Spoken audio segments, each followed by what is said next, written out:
Tego Sewagwego Wat Kahnawà Nuwan Deo just a Guate Iges. It's Jessica Chief Jessica Lazare here from the Mohawk Council of Kahnawake to provide a little bit of an update from the work that I've been doing over the past few months.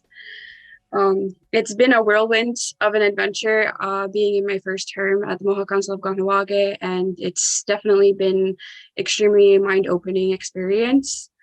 So some of the work that I've been working on is involved with the consultation committee on the Indigenous rights and research portfolio. That honestly takes up a lot of my time and a lot of my agenda. And we work on a multitude of consultation files with a team of experts. A lot of the projects have to do with environmental impacts of projects that are occurring or scheduled to occur in surrounding areas. The team does its best to ensure that everything is taken into consideration and there is a very minimal impact to our environment.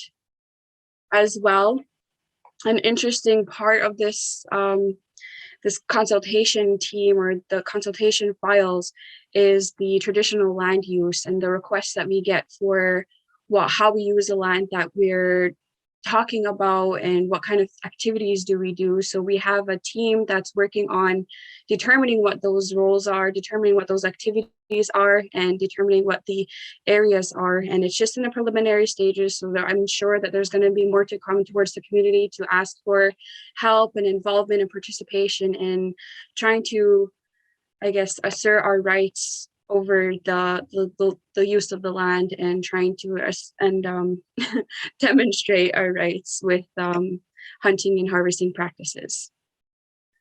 On a really good note, we've received about $16 million in funding for the new cultural center building project. It was announced on Monday, March 28th.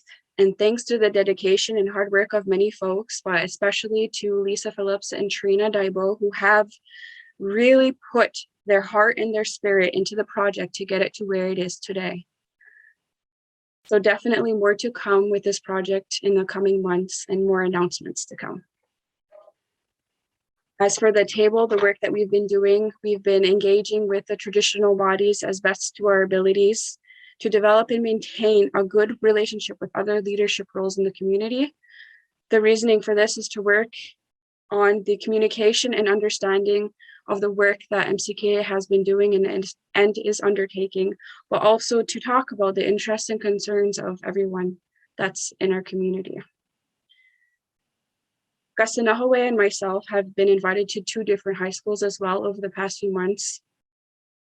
And the reason why we were invited was to talk about our community, the history of our community, to talk about how far we've come and the fact that we're still here, we still exist as Ngwehunwe, as well as our own personal journeys from where we came from as young women to our roles in our leadership today, roles of leadership today. So another thing that I wanted to share was that there's going to be a lot more community engagement in the coming months now that the pandemic is a little bit, I wouldn't say ceasing, but probably lessening, and that the weather's getting nicer and that we can actually like meet outside and have conversations with community members outside. So we have a few community meetings planned for the next coming months, as well as community engagement. And the community engagement kind of looks like the kiosks that were held last fall. And so we're going to try and really work on the relationship we have with our community so that we keep that open dialogue and keep the understanding amongst ourselves. So that's my update for this Chief's Uncut. So Nyawa Sebagwego for listening, and see you next time.